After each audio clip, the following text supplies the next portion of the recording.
Canada Bay Council is spending $1.67 million on a 400 metre cycleway in Broughton St, Concord that will join Parramatta Road with Gipp Street.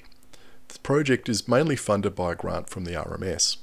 This represents nearly 3% of the $60 million Council is spending on infrastructure this year, so we think it's worth a small slice of your time to see what's going on. Consultation and design work was done in early 2019, and it was originally expected that the cycleway would be finished in the second half of 2019. Here we are in the second half of 2020, and work is expected to start in August now that a tender has been awarded. We sometimes forget that Canada Bay is already equipped with one of the best cycle paths in the country, the Bay Run. It's been so successful and popular of late that regular police patrols have been required to ensure that people are distancing properly. But why is the Bay Run such a smashing success? You might think it's because of the view, but an often overlooked feature is that it is very, very safe. You are very unlikely to be run down by a car on the Bay Run. There are only 2 points where the path intersects with car parks, and most drivers are sensible enough to stop and give way to people walking or riding on the Bay Run path. The key success factor for a cycleway is safety. If users perceive it as being unsafe, they won't use it. The problem with the Broughton St cycleway is that it's been set up to fail because the design fails to meet the high standard of safety that is built into something like the Bay Run. We're not going to get fully value for money because Council insists on prioritising fast vehicle traffic over safety. Baybug originally proposed 2 key ideas to maximise the safety of this cycleway. The first was that there should be a one-way cycleway on each side of the road, which is recognised as international best practice.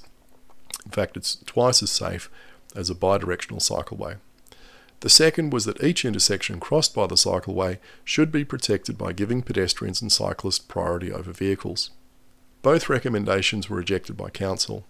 The proposed removal of some parking spaces killed the one-way separated cycleway and led to the adoption of a bidirectional design on the western side of Broughton St. From our perspective, the design decision with the worst impact is the prioritisation of drivers over pedestrians and cyclists where the cycleway crosses Burton St and Park Avenue. Please remember 2 things. The first is that the road rules state that the drivers must give way to pedestrians crossing the road into which you are turning, although it's pretty clear to me that most drivers in New South Wales either don't know about this rule or they don't care. The second is that this cycleway goes past a primary school and a retirement home, so it is expected that many of the users of this route will be young children, their parents and elderly residents. These groups should be provided with the highest level of safety possible. Let's look at the Council fact sheet issued in 2019 when the design was finalised. During preliminary investigations, this was considered. However, it was found that were this to be done at Burton St, it would likely result in vehicle queuing issues. From our observations, there are already serious queuing issues at Broughton St. We have observed parents queuing around the corner into Parramatta Road and standing for long periods within 10 metres of the intersection. We don't see how any change could make the current queuing issues worse. We suggest that the best way to reduce these existing queuing issues is to provide parents with an alternative to being forced to use the Kiss and Drive facility. An alternative such as parking around the corner in Park Avenue and then having a safe walking path between Park Avenue and the school. This is due to significant pick-up and drop-off vehicle movements associated with the school. St Mary's has an enrolment of 428 children. Let's assume they come from 400 different families. If every family drove a medium-sized car like a 4 metre long Corolla and left a 1 metre gap to the car in front, requiring 5 metres per car, the queue would stretch 2 kilometres down Parramatta Road past the Bakehouse Quarter all the way to the Sutton's Honda car yard. If a large proportion of parents chose to collect their children in 4-wheel drives, you could be even worse because vehicles like a Ford Ranger or a Mercedes 4-wheel drive are 5 metres or more in length. In that case, the end of the queue would be closer to the Flemington markets. Clearly, this isn't happening because, like many schools, most parents don't need to drive to the school gate to pick their kids up. They park around the corner and walk, or they live close enough to walk to school to collect their kids. Just because vehicles take up a lot of road space, it doesn't mean these parents are in the majority. Other constraints, such as existing pedestrian crossing locations and school entrances. There is an existing pedestrian crossing, but it is illegal for cyclists aged over 16 to ride along the footpath and then ride across the pedestrian crossing and then back up the footpath on the other side of the road to join the shared path. The proposed crossing at the Broughton St intersection is also not near school entrances, it's next to the retirement home. It would also generally require removing on-street parking, which the community has stated is of high importance and would prefer to retain. Parking is illegal within 10 metres of an intersection. There are clearly visible no parking red signs on both sides of the road near the intersections, which were often ignored when we visited the site on school days. Unfortunately, we've never seen a design with a protected crossing which would hopefully show which parking spaces would have to be removed. Baybug members have visited Broughton St on numerous occasions to determine where the demand for parking spaces is coming from.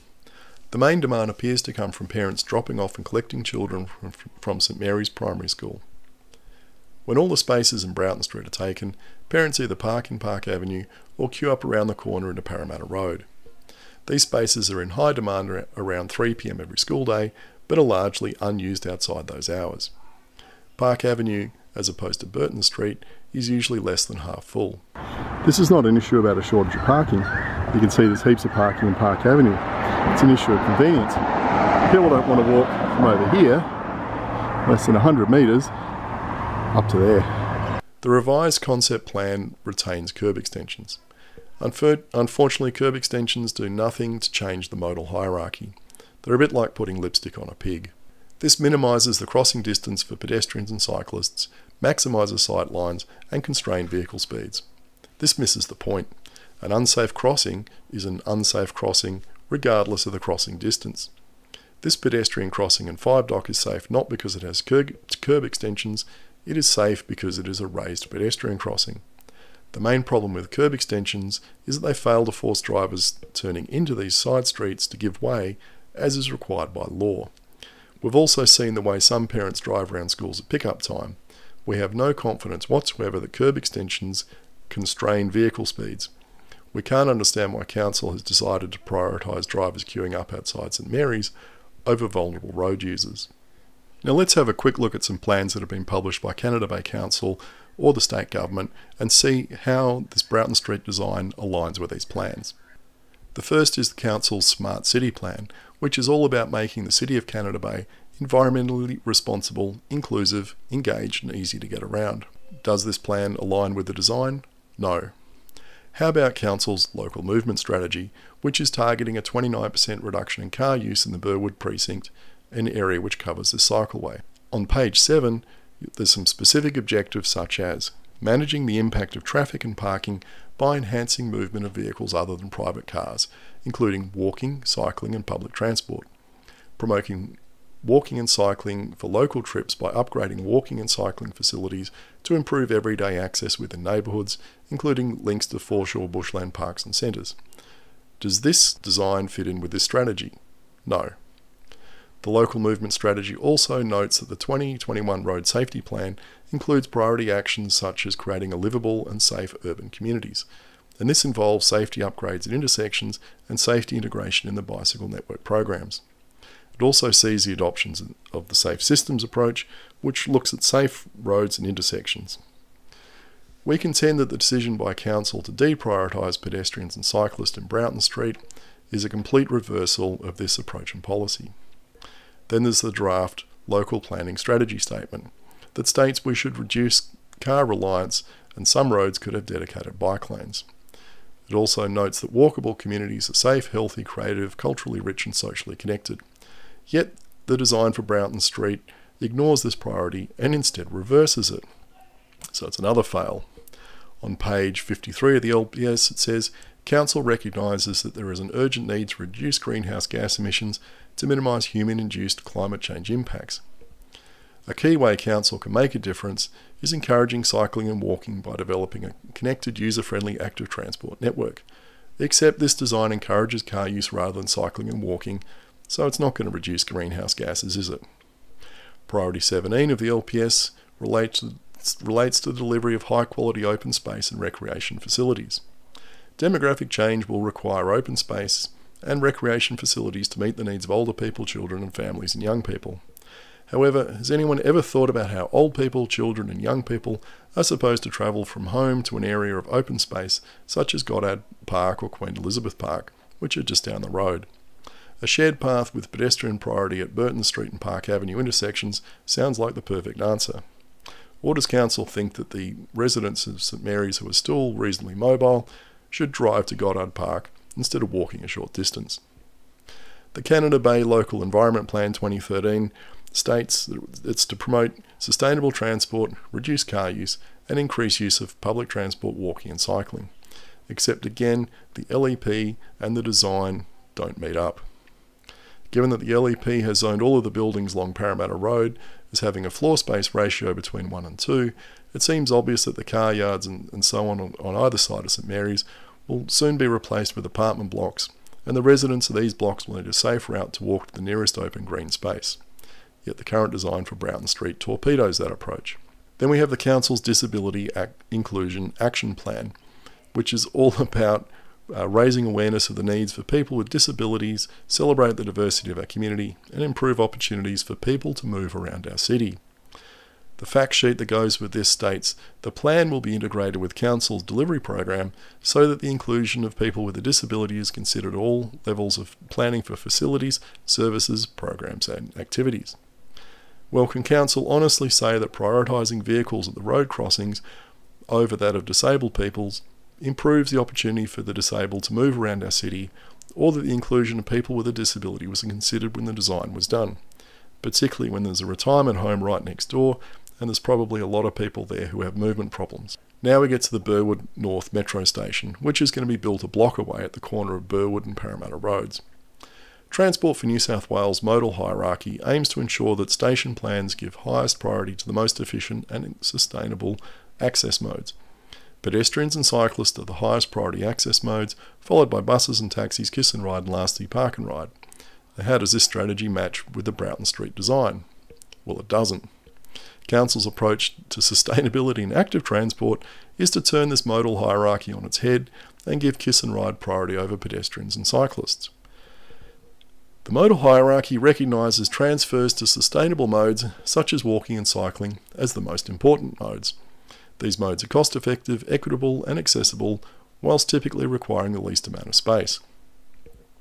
The Metro strategy also allows for designated pedestrian and cyclist road crossings. However, Council is obviously deciding to ignore this aspect of the Metro strategy, presumably thinking that everyone's going to be able to drive to Burwood North Metro Station. Good luck with that. Last, let's wrap up with Council's environmental strategy. Oddly enough, this strategy says nothing about reducing private car usage, but Strategy 11.2 does say that by 2030, Council needs to provide access to safe, affordable and accessible and sustainable transport systems for all, with special attention to the needs of those in vulnerable situations: women, children, persons with a disability and older persons. Well, again, how exactly does the prioritisation of four-wheel drives outside of a school and a retirement village help to meet that strategic aim? I'd say that it doesn't.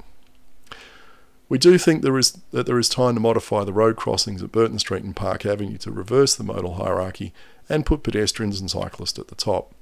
This will align the project with the strategic aims mentioned in the Disability and Inclusion Plan, the Environment Strategy, the Metro Strategy, the LEP 2013, the Local Planning Strategy Statement, the Local Movement Strategy, the Road Safety Plan 2021, and of course, plain common sense. What we would like to see are either raised wombat crossings at each intersection or priority crossings such as this example from Burke Street. Providing a safe cycleway for children and other vulnerable road users is more important than shaving a few seconds off someone's car journey.